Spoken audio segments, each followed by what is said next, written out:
샬롬 쉴만한 물가교회 김윤규 목사입니다.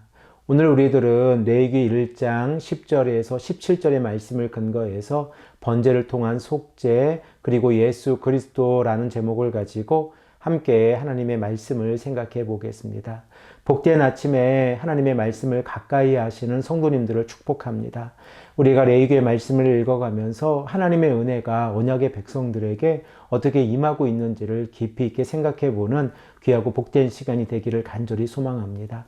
우리들은 레위기 1장의 말씀을 읽어가면서 번제에 관하여 생각을 해보고 있는데 우리들은 소의 번제를 통하여 속죄의 기능을 생각해 보고 있었습니다. 그러므로 예배자가 제물을 하나님 앞에 가지고 와서 그 제물의 머리에 안수하는 행위를 통하여 예배자와 제물이 동일시되어지고 예배자의 죄가 제물에 전가되어져서 하나님 앞에서 그 피를 뿌림으로 속죄의 역할을 하고 있다는 사실을 생각을 해 보았습니다. 그러므로 하나님께서는 이스라엘의 백성들이 형편에 따라서 소를 드릴 수 없는 자들은 양과 염소를 드리고 그리고 가난한 자들은 산비둘기나 들비둘기를 하나님 앞에 드릴 수 있도록 이 번제의 제물의 이 다양성을 우리에게 말씀하고 계십니다. 그리고 오늘 본문 말씀 10절에서 17절의 말씀을 통해서 양과 염소 그리고 산비둘기와 들비둘기의 제물에 관하여 말씀을 하고 있습니다. 특별히 느헤미야의 말씀 가운데에서 이스라엘 백성들이 들어가는 문에 이 문을 양문이라고 부르는 것을 생각을 해보면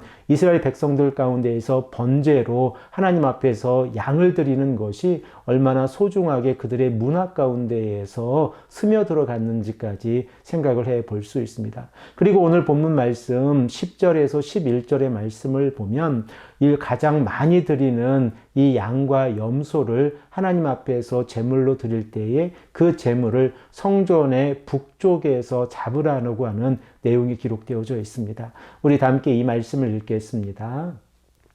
만일 그 예물이 가축대의 양이나 염소의 번제이면 흠없는 수컷으로 드릴지니 그가 제단 북쪽 여호와 앞에서 그것을 잡을 것이요 아론의 자손 제사장들은 그것의 피를 제단 사방에 뿌릴 것이며.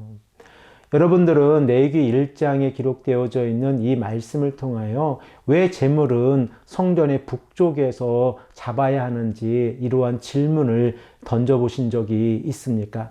그 이유를 우리가 잠시 생각을 해 보기를 원하는데 레위기의 말씀을 읽어보면 번제뿐만 아니라 속건제와 속죄제의 제물도 성전의 북쪽에서 잡도록 말씀하고 있습니다. 우리가 그 이유를 잠시 생각해 보기를 원합니다. 이스라엘 백성들은 이 좌우의 개념을 생각할 때에 동쪽을 바라보고 좌우의 개념을 생각해 보았습니다.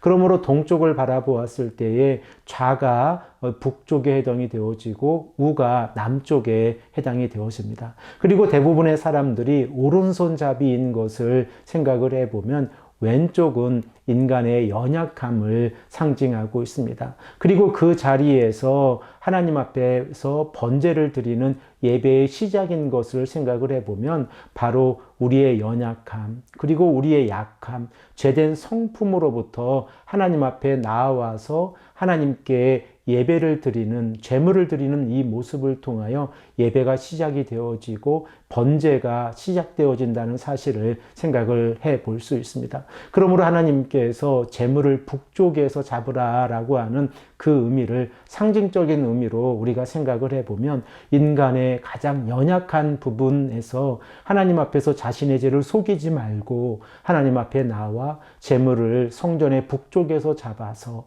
자신의 가장 연약함을 하나님 앞에서 인정하고 하나님 앞에 예배를 드려라 라고 하는 사실로 우리가 생각을 해 볼 수 있습니다.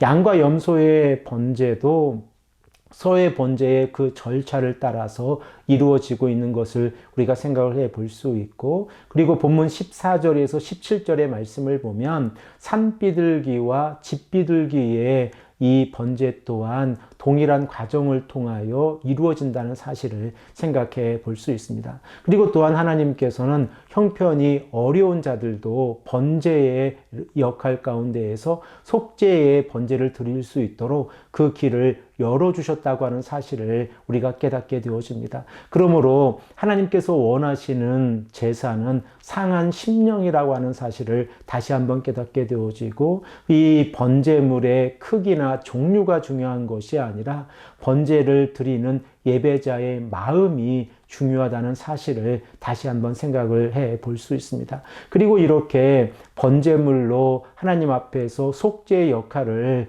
속죄의 은혜를 얻는 이스라엘 백성들의 삶을 바라보면 우리들이 예수 그리스도의 십자가의 보혈을 통하여 속죄, 곧 죄 용서함을 받았다는 사실을 생각해 보면 하나님의 은혜가 얼마나 큰지를 생각해 볼 수 있습니다. 구약의 백성들은 자신들의 죄를 속죄하기 위해서 제물을 준비해 갔지만, 신약의 백성들은 하나님의 은혜 가운데에서 하나님께서 직접 예수 그리스도를 십자가에 내어주심으로 우리들의 죄를 용서해 주셨다는 사실을 생각해 볼 수 있습니다.